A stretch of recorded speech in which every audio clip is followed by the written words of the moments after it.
Powered by MPB, this is Chalkboard Chat, an MPB Education Podcast, hosted by Jermaine Flood and Tara Wren.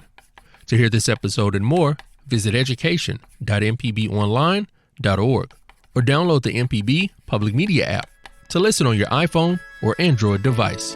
I'm Tara Wren, reporting live from the Infinity Science Center in Pearlington, Mississippi. I was so excited as we were driving in because it's right here off of I-10, and there's a space shuttle looking thingy over there. And I was just like a kid in the candy store, like couldn't wait to get here. So we're going to go in and talk to the education director about all the fun and interesting and innovative and scientific technology that's in this center. And hey, we're bringing you along for the ride.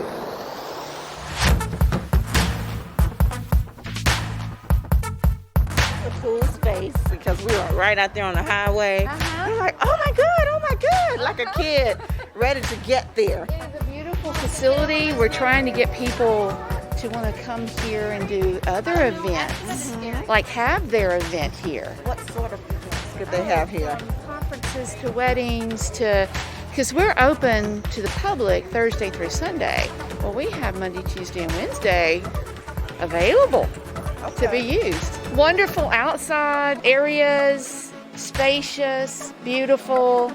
You'll find, local flora and fauna out there, so it's not import stuff, it's stuff here in Mississippi. We have 4 different biomes that you walk through out there. It's a beautiful walkway out there, but what's out there is the Saturn V booster, and that's what makes a statement. Absolutely, make one to me. Definitely. It still makes a statement to me, and I see it every day, but it's still, wow.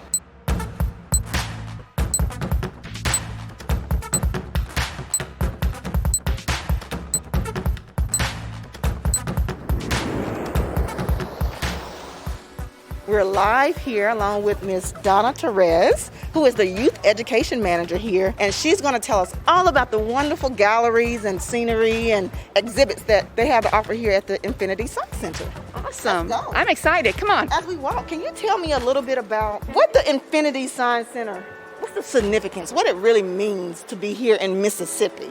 We are a premier science center, and we are a very well-kept secret, so I am so excited to have you here today. We actually serve as the NASA Visitor Center. We are a nonprofit museum, and we are a full science museum. So we have educational programming, we have labs, we have presentations.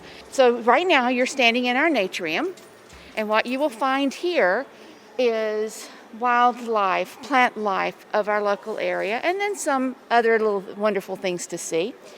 Our first floor is our Earth Gallery. So as we move into the museum, we're going to see our environmental exhibits.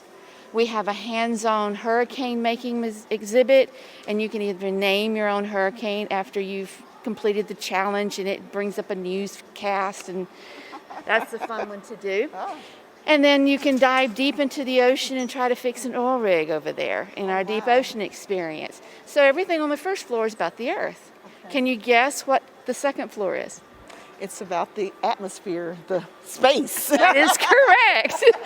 Our second floor serves as the NASA Visitor Center for Stennis Space Center. We all know that things changed after 9/11, and they had to move off of the site so the public could have the opportunity to see the artifacts. And before you could go on Stennis, you could go to what was called Stenisphere at the time and see the artifacts. Well, they had to shift some things. So this building became a part of that. So our second floor has our Apollo and Artemis and Space Shuttle memorabilia.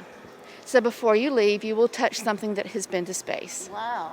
Now, I'm excited about that. I'm intrigued. I don't know why with space, like the most recent travel to space and all of that. I'm just intrigued by all of that. You know what's amazing about it? So I grew up with the Apollo program, right? Mm-hmm. Well, now through Blue Origin, you and I, if we paid the right price, we could actually go to space and have some of that astronaut experience. Wow. Now, we wouldn't be astronauts Right. because we haven't been trained for that, but we would get to have that experience. That was such a dream when I was growing up, and now it's a reality. So do you plan to go? No. Me either. I'm going to enjoy that through the eyes of someone else. Yes. And through your experience that you take me through today. Okay. So when someone comes to the museum, they can start right here in the nature room, right? That is correct. Okay. So this area that we're fixing to walk into is the rotunda, and it's where we have our larger exhibits, and one of the most, the most photographed artifact in this facility, which is the astronaut suit, where you can be an astronaut and take your picture. So we have the Saturn V booster replication here, and then we have the Saturn 1B here. The Saturn 1B is what they used to do test runs and things before they moved up to the big boy. And it's the bottom half of the rocket that is on display outside, and that's the actual size. So, and this is 1/10 of the size that would be when it's on the stand in real life. That's huge. It's huge. Yes. Everybody, I'm looking at it. It's huge. So I'm going to show you real quick my favorite room. Now, it's not open today because we have school groups here. So speaking of school, as we walk, you can talk about a little bit more about the school programs that you mentioned earlier. Well, we have field trip groups, and that's what you see running around here today. And for those field trip groups, we offer extra classes. We offer what we call our exploration classes. We do dissections, frog and heart dissections. We do pond microbiology labs. We're starting back with our engineering labs in the spring, our underwater robotics lab. You can do a living and working in space presentation. So that's what we're offering for extras, and we also have our 3D theater. What we're standing in right now is our little learner's lab, and this room was designed for birth to 5-year-olds. Wow, amazing. So, and it has the swamp to space theme because you had to go through the swamps of Hancock County to get to space. It's a hands-on experience for the little ones. It's also in the summer. This place is extremely busy. People are driving and they got to get the kids out of the car. They can come in here and relax, do hands-on science activities. The kids can crawl over the snake. They can build with the big foam blocks. They can just have fun and do science at their level. They can do science at their level. Parents can sit on that bench and rest and let the children's imagination just run wild. And I can just imagine that this sparks the imagination of a child early on. Oh, it does. And lead to something, a career or, something greater for them. You're right. We also have a homeschool program. We offer 4 homeschool Mondays during the school year. And we often get kids, I want to be a scientist when I want to grow up. I want to be an astronaut. I want to study animals. We get that a lot because they've had the experiences here. Amazing. This is amazing. You all have to come and see this. Donna, can families come in this room? Can they be a part of the other educational programs? I'm glad you asked. We have Science Saturdays that we offer throughout the year. They're themed. One of the favorites is rocketry, so the family comes in and builds a rocket, and they actually get to launch the rocket, and it's a solid fuel booster rocket. So that's one of our best experiences. Tonight, we're offering campfires and Christmas constellations, which we will have our telescopes out, we'll have some hands-on activities, we'll have a food truck, and we'll have just a nice evening for parents to bring their families out. They can walk on the Biome Boardwalk, and they can get that educational piece of constellations.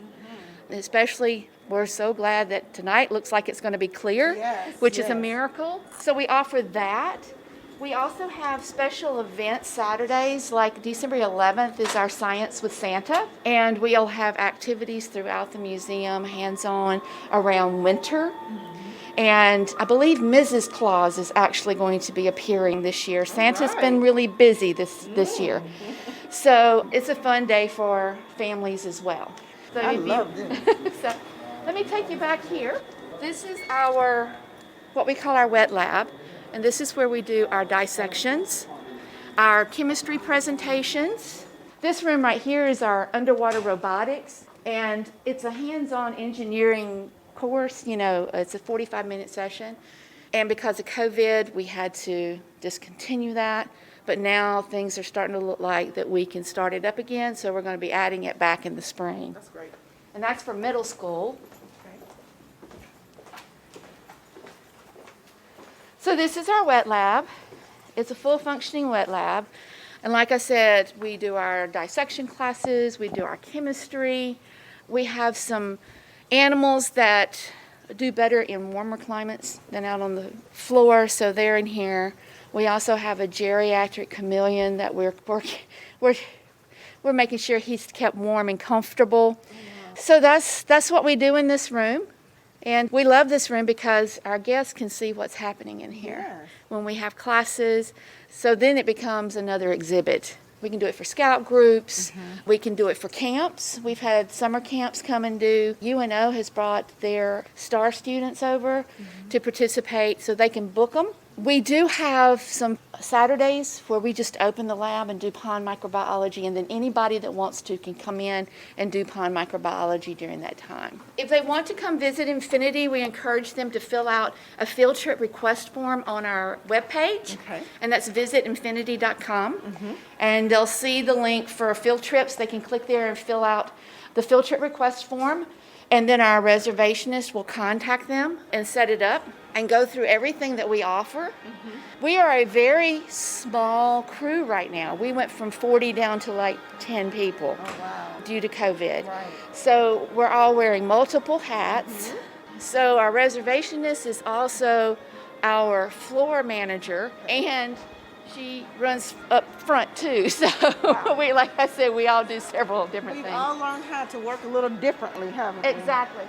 So what we're stepping into now is more of the Earth Gallery, and this is the Hurricane Prediction exhibit, and this is where you can do the Hurricane Challenge and create the same path. Like if Katrina popped up, you would make your hurricane follow the same path as Katrina, and if you were successful, then you could put your name in and it would pull up a news report that says Hurricane, Tara. Hurricane Jermaine. Hurricane MPB. See? And it's really a lot of fun. The environmental monitoring is different stations, monitoring systems throughout that you can look and see what the water levels are, what the wind is doing. And then over here, in the corner, you have our deep ocean experience, and that's where you get to deploy an underwater robotic to fix an oil rig. And you have a certain amount of time to do it. I myself have not been successful in fixing the oil rig because I'm paying too much attention to the fish that are swimming by. And it's all computerized, but it's a great experience. Then on the other side, we have the inundation station, and they can move their houses and buildings to where they think they won't flood. It will scan it, and then it will come up and tell you how many houses flooded and how much money it cost in damages. It's very interesting. So I see a lot of students in here right now. If you all hear all this hustle and bustle, it's parents, students, teachers, and they are playing Connect 4. They're looking at the sand. They look like they're waiting to go into the deep ocean experience. So they do a self-guided tour. Is there a guidebook that you give, or they're just however they want to go, they go? So there are downloadable resources like a scavenger hunt that teachers can print out at different grade levels and bring with them and have the kids go through the scavenger hunt throughout. So that gives them something to look for and some meaning to their visit. Other than that, they just move at their own pace. And they do have a schedule. Our reservationist plans it because a lot of times they want to do a 3D movie and they want to do a living and working in space presentation, and then you got to make sure that they get out of here on time so they get the bus back. So there's a lot of logistics to it, but it's all worked out. Someone on your staff gives particular presentations? One of our educators does living and working in space, and we can do that for much larger groups than the smaller exploration classes. We do have an environmental educator, and she does our animal facts, Mythbusters. She'll bring out the snakes and the turtles and the scorpions, and so, yeah, we have a little menagerie. Oh, wow. Scorpions. Okay, so a couple of educators on staff. Right. Okay, good. We have 3 full-time educators and 1 part-time educator. And we have a vast array of experiences. I have a physics certified educator that's also high school certified. And then I have my environmental educator who has a plethora of experiences working within the environmental realm. And then I have my space educator that handles all things space, that has a different array of experiences, but his presentation skills are great when he does his presentations. So he's got that presenter's skill. So it makes it a whole lot better and engaging. It does. Now, do they ever go into the classroom, to schools? That's where we want to get to. But right now, it's all hands on deck running the museum. But our hope and our dream is for everybody to see that Infinity Science Center van going by, headed somewhere to do a presentation or to bring a piece of the museum to the school so the kids can see an artifact that they normally wouldn't be able to see. Absolutely. Or, you know, for schools that may be struggling to take kids on a field trip, we'd be able to take something to them. Okay. Yeah. And since we're walking to the next exhibit, talk a little bit about how you get to that point. Funding. What do you need to get to that point?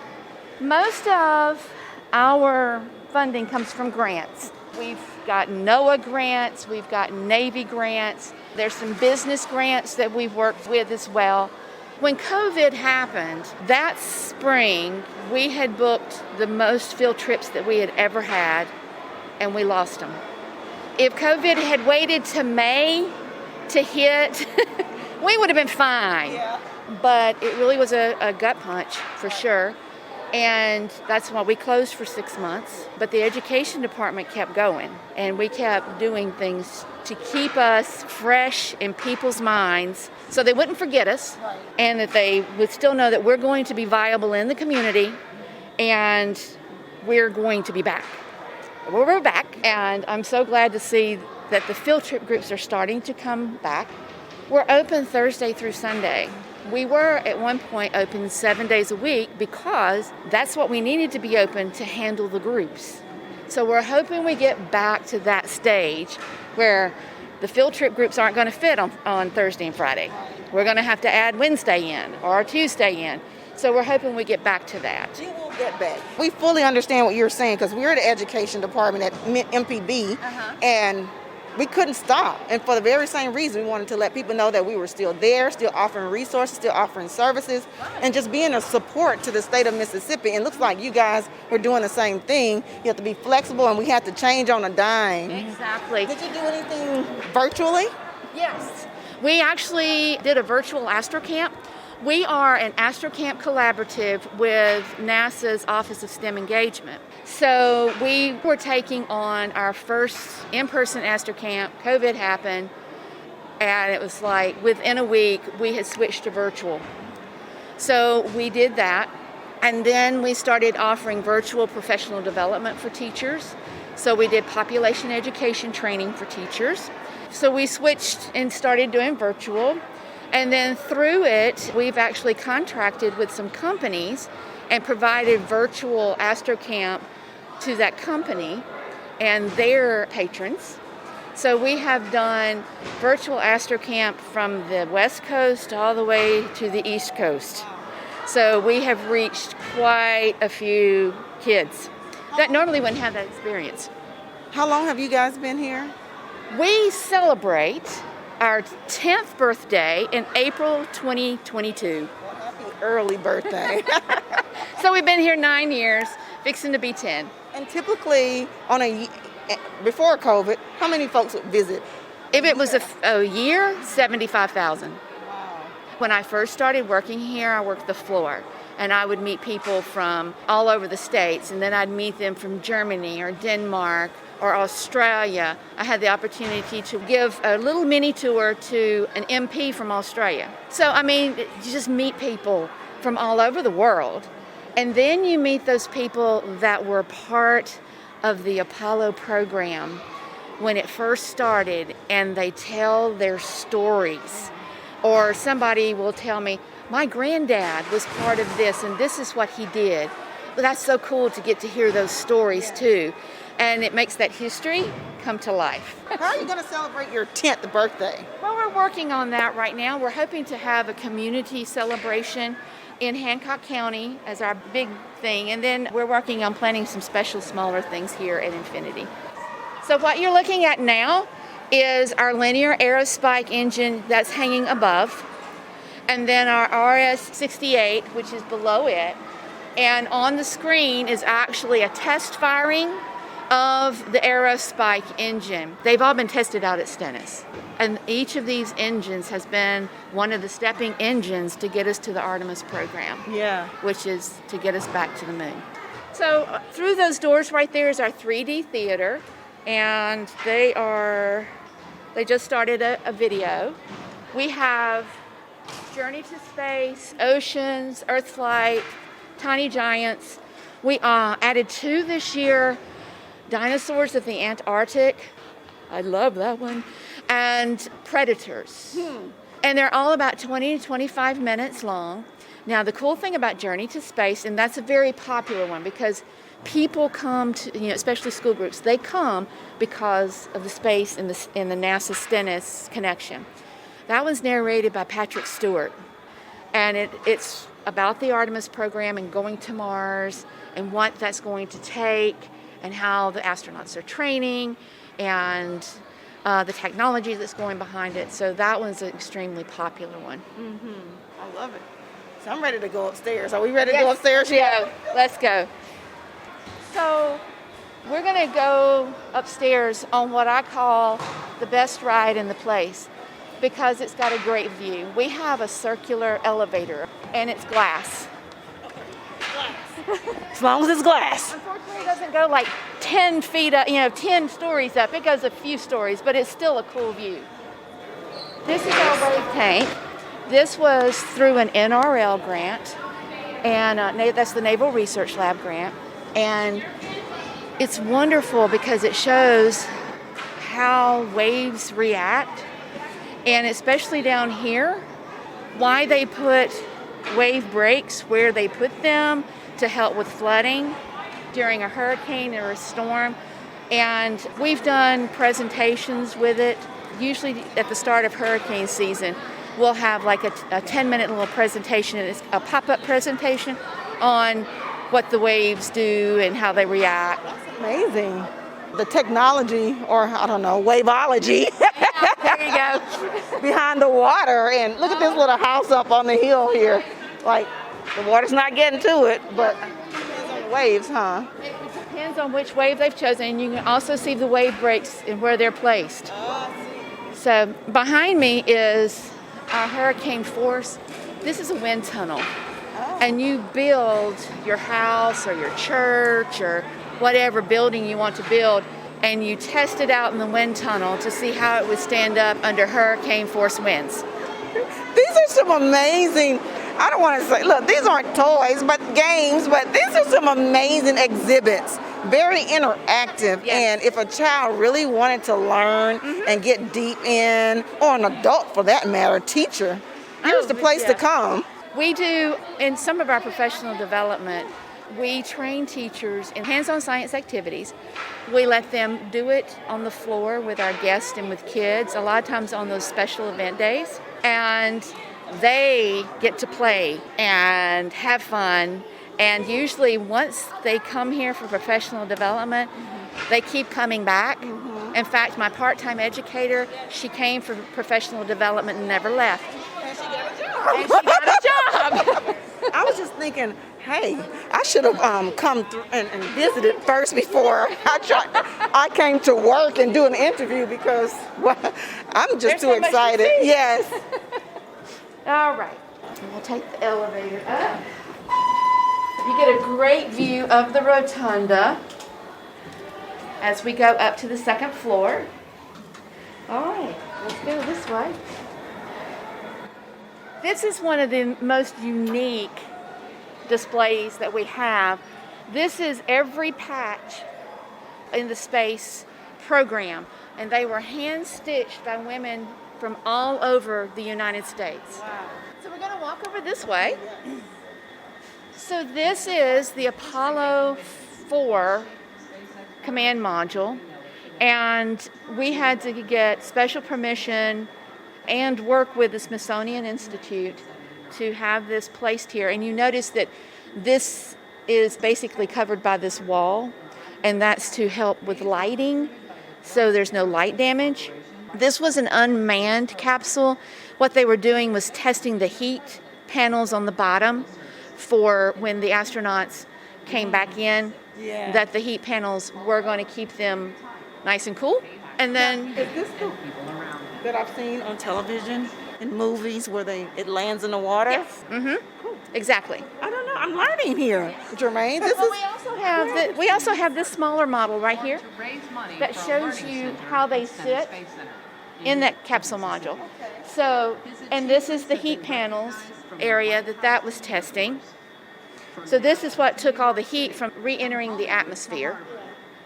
And when Apollo 13 landed, Mr. Hayes often tells that when they opened the hatch, it was 32 degrees inside of the capsule, and they were in the Philippines and it was 98 outside, so there was steam coming up. I mean, it was crazy. That's how well these worked. So this is the main portion of the Hayes Gallery, and it's got the memorabilia. Of course, you've got the Apollo 13, and then we have his suit. And I would love everyone to come to Infinity, and I will challenge them to find the moon rock. The moon rock is in the Hayes Gallery, and this is our little piece of the moon right over here. And it was one of the last trips to the moon that it was collected. Wow. We have a piece of the moon here on Earth, you all. Come and find it. You've been challenged to come find the piece of moon. This one was actually collected with Apollo 15. And I believe there were 2 more Apollos right after that, and then it was discontinued. So here we are. Yes, I've been waiting the whole time. Okay, thank you. So what we're looking at is the Saturn V booster that sits outside. This is actually Apollo 19. And why this is so special to us is Mr. Fred Hayes was to have been the commander of the Apollo 19 mission. So this would have been his second ride to the moon.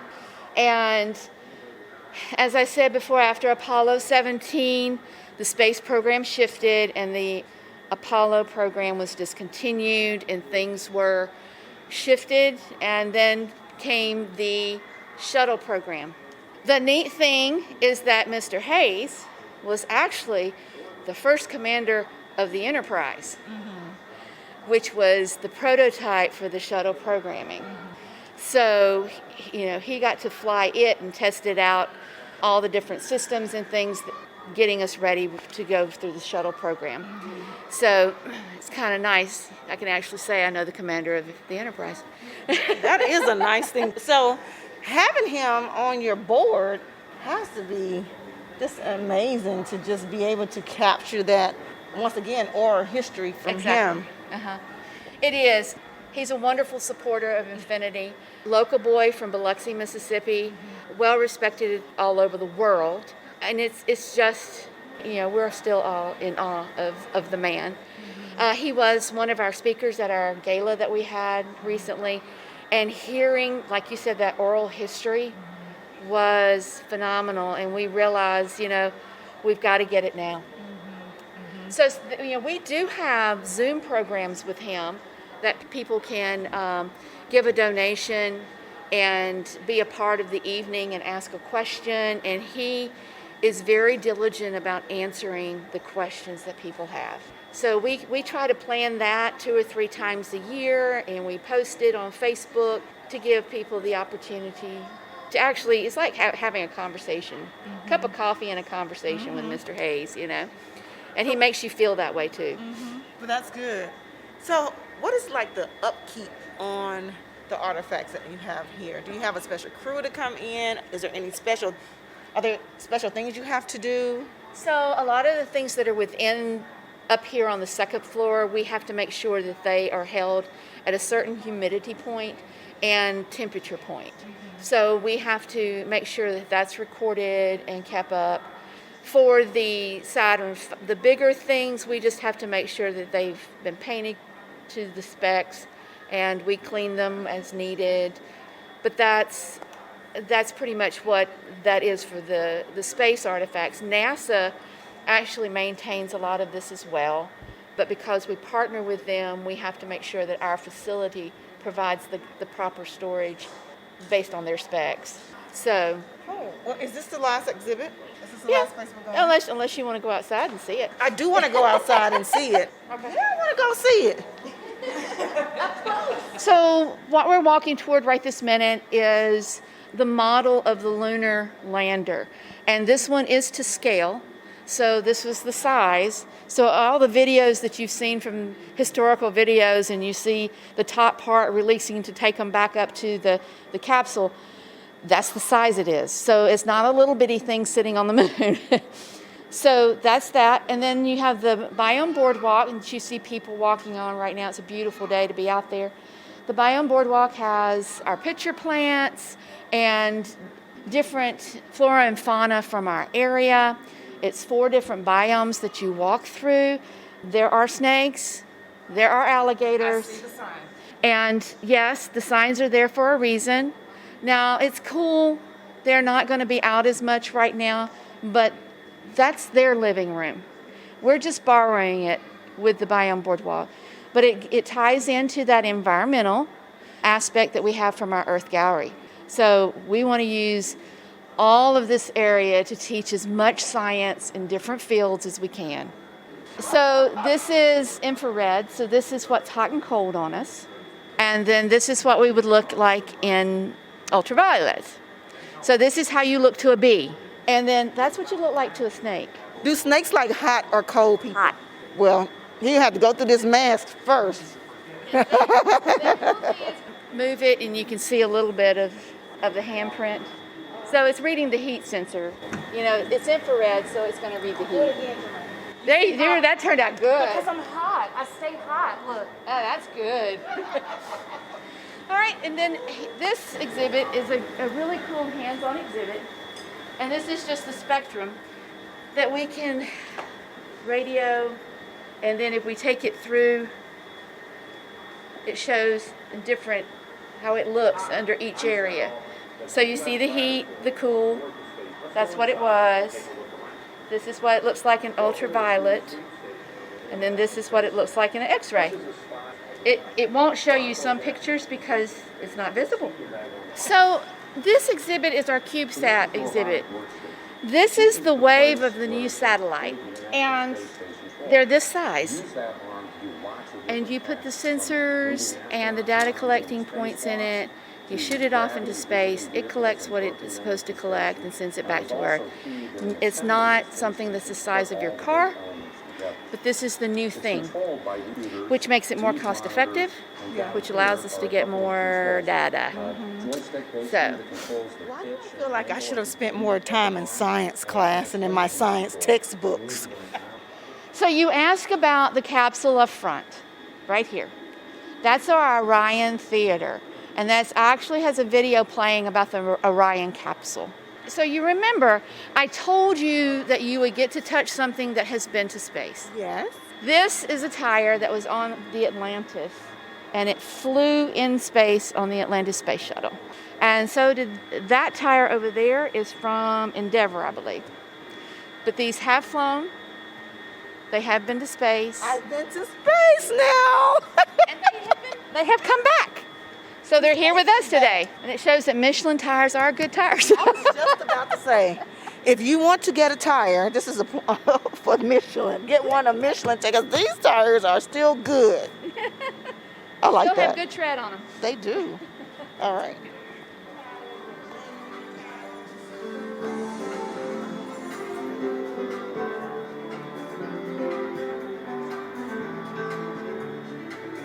We're in the Orion capsule, and this is the video that shows the whole process of the Orion.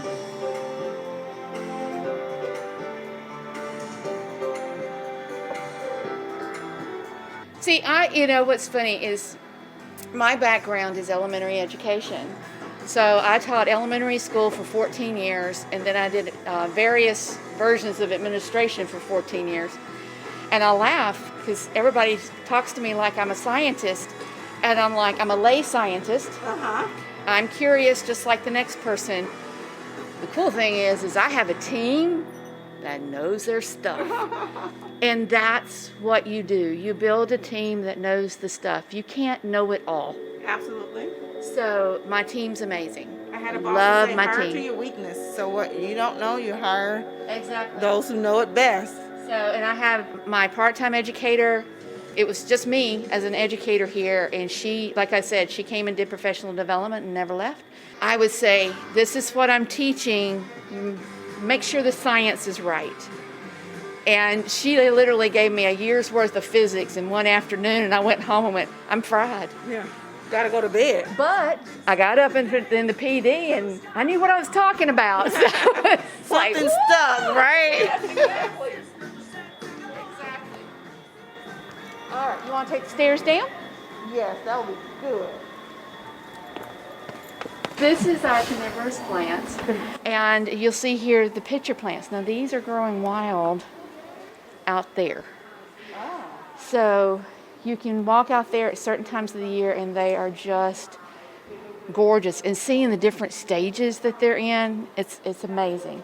And then we have a few other types of carnivorous plants that aren't necessarily from here. That's part of that environment. When the plant life is healthy, then your environment is healthy. This was one of the first things we noticed when we walked up, that the greenery or the plants that were out there, and we knew that they were there for a reason. The butterflies were out Yes. there. So yes. So we are a monarch way station. So we have large containers on our decks, and those have plants in it that draw butterflies and pollinators. So in the spring, it's amazing. And we have monarchs that lay their eggs and birth there. We have, I think, the painted ladies that do the same. Two totally different looking chrysalis. It's amazing because you think they all look alike. No, they don't. And of course, the butterflies don't look alike. So it's really neat to see. The neat thing about the Natrium is our environmental educator came in with all these wonderful ideas, and this is stuff that we had, but just had not been able to put it together yet. We were happy because it was an inexpensive way to bring education. Mm-hmm. And we had an artist volunteer to do the painting for us for our bird wingspan. Mm-hmm. We had a version of that as a poster. And then we decided, wait, let's use our birds. Mm-hmm. Mm-hmm. So a local artist from Slidell did that for us. Slidell, Mississippi. Okay, we're getting closer. Okay, this is actually a NASA exhibit, and it's the Lego space shuttle on the tower, ready to take off. Oh. Don't ask me how many Legos are in there. I'll just say a lot. I will say somebody kind of hinted it was like 100,000 because it's not hollow. So it's been here for years. I started volunteering here when this place first opened, thinking this is where I wanted to work when I retired. And this was here then. So, and it's been moved different places trying to find a good fit for it.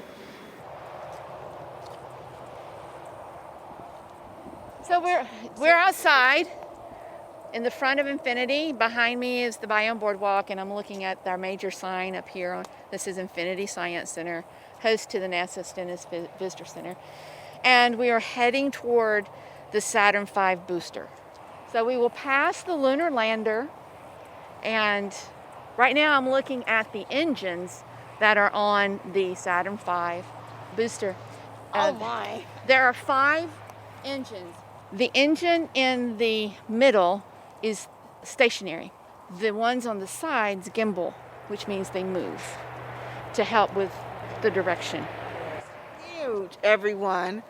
This is massive. So we saw it inside. You just don't get the same effect if you're looking from the second floor as if you're standing by it. You really get to see how large this is, and this is just the bottom half. So I'm thinking about careers and jobs and what it takes to put a massive unit like this together. You take all sorts of engineers and smart people. the space program, the beginning of the space program and through the Apollo had 400,000 people working it. And that's every aspect. You know, that includes the office workers. That includes the people that fed the astronauts. I mean, it's everybody that worked it. 400,000 people.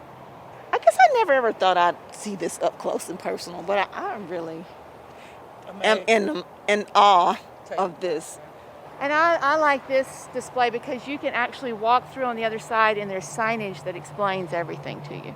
What do you call this part of it? Those are the actual engines. It's an F1 engine and it has 5 of them.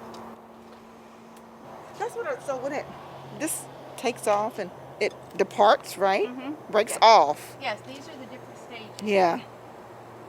Like I said, I'm fascinated with this. Never have been until I'm just learning this as an adult. That I'm fascinated with space.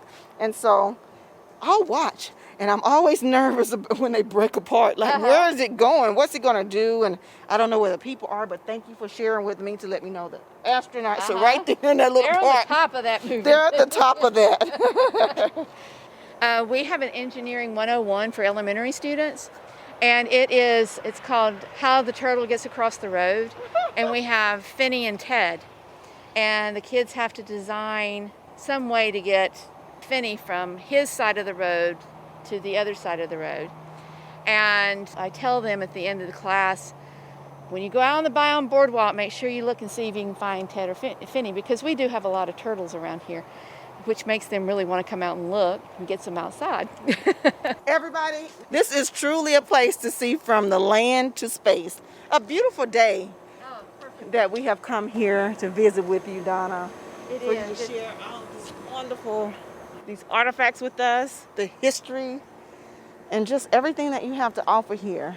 You would ask about volunteers earlier, and we actually have several volunteers that worked in the Apollo program. Oh, you do? And it's been wonderful because they share their stories with our guests. And we are extremely honored. You know, we have walking history volunteering. And, you know, they are in their 80s, so they're not here as much anymore because of COVID. But when they're able to, they come and walk around and share their story and talk with people. It's really neat. Well, this comes to the end of our tour. It has been my pleasure to share what I love, Infinity Science Center, with you. Well, thank you, Donna. We have had an excellent time with you. Thank you for being our tour guide of this wonderful facility.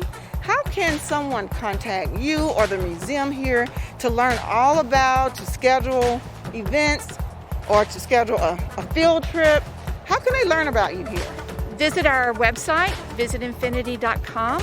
Like us on Facebook. That's the quickest and easiest way to get any announcements of anything that's going on.